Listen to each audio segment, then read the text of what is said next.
নমস্কার বন্ধুরা, আমার আরও একটা ব্লগে আপনাদের সকলকে স্বাগত জানাই। আজকেও মেয়েকে আনতে চলে এসেছি, যেমন নিয়মিত আনতে আসি সেরকম। তবে আজকে বড্ড ঝক্কি পোয়াতে হয়েছে। সেটা হচ্ছে বহু সময় ধরে অপেক্ষা করার পরে এই রিক্সাওয়ালা ভাইটিকে আমরা পেলাম এবং ইনি মিরপাড়ায় যান। তো আমি আর আমার মেয়ে দুজনেই ভীষণভাবে আনন্দিত। আর এই মুহূর্তে আমি বলছি, বাবা মুখটা কি বিচ্ছিরি লাগছে রে।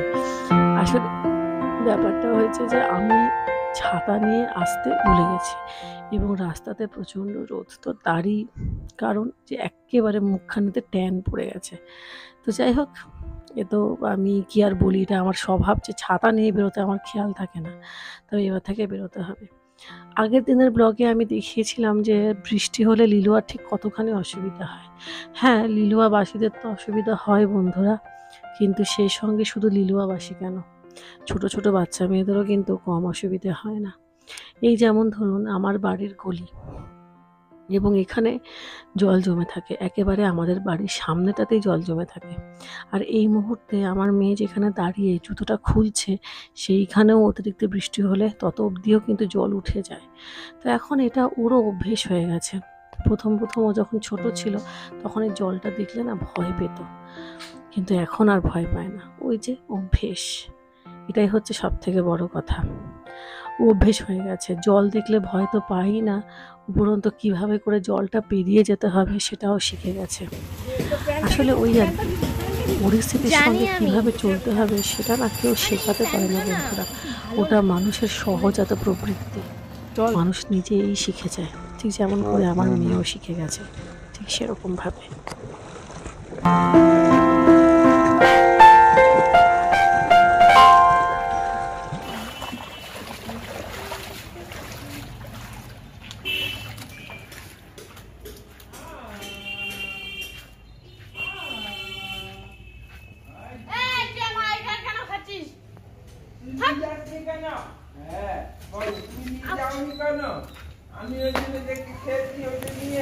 অনেকক্ষণ পরে ভিডিও অন করেছি, এখন বাজছে রাত 9:30।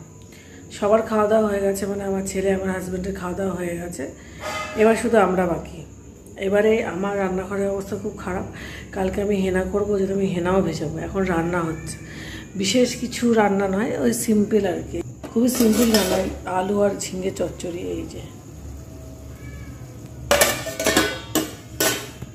এইটা খাওয়া হবে রাতে। আর এখন রুটি করা হয়ে গেছে, তো যেটুখানি আটা বেঁচেছে সেটুখানি আটাকে ফ্রিজে ঢুকিয়ে দেবো। আজকে মাঝে আর একদমই আমি ব্লগ করিনি, তার কারণ হচ্ছে শরীরটা খুবই খারাপ ছিল। খারাপ বলে দুর্বল। আগের সপ্তাহে এত গরম ছিল, আর এই সপ্তাহে যখন একেবারে বৃষ্টি হয়ে সব ঠান্ডা করে দিয়েছে, তখন মানে শরীরটা যেন ছেড়ে দিয়েছে, মনে হচ্ছে সারাক্ষণ খালি ঘুমিয়ে তো আছি, ভালো মতনই ঘুমিয়েছি। ঘুমিয়ে এখন শরীর আগের থেকে অনেকটাই ফ্রেশ লাগছে। তো এখন যাবতীয় এই সমস্ত কিছুই আছে, রান্নাঘরের কাজকর্ম, সেগুলো করে হেনাটা ভেজাবো, ভিজিয়ে তারপরে একেবারে শুয়ে পড়বো। বড়ই বিতিকিচ্ছিরি অবস্থা, বিশেষ ভালোভাবে দেখানোর কিছু নেই। এগুলো টোটাল গুছিয়ে টুছিয়ে নিই, তারপরে আসছি আবার। আজ রাতে হেনা ভেজাবো।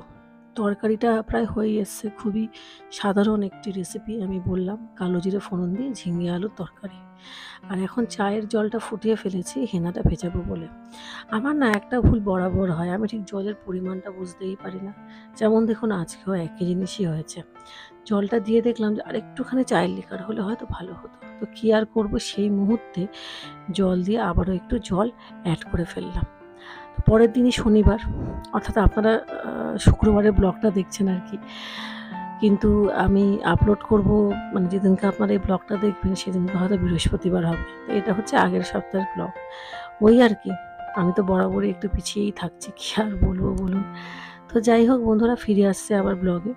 তো জল যেহেতু কম হয়েছিল, তো পরবর্তীতে আমি আবার আরেকটুখানি জল অ্যাড করে হেনাটা মিশিয়ে দিলাম।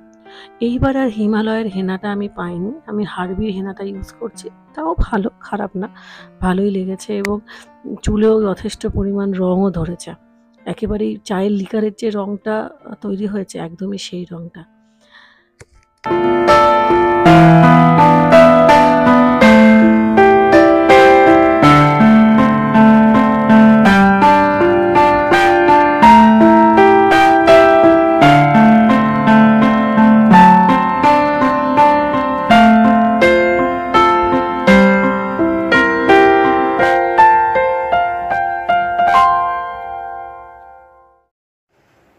ওপরে চলে এসেছি, সমস্ত কাজকর্ম শেষ।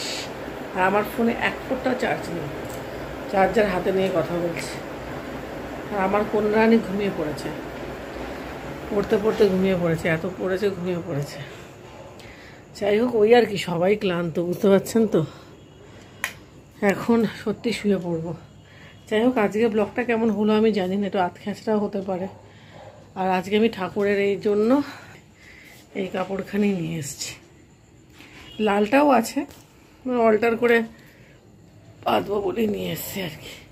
তো ঠিক আছে বন্ধুরা, সবাই ভালো থাকবেন, সুস্থ থাকবেন, আর আনন্দের সঙ্গে থাকবেন, কারণ ওয়েদারটা বড়ই ভালো, গরম এক ফোঁটাও নেই, এসি একদমই চালাতে হচ্ছে না। ঠিক আছে, আজকের মতন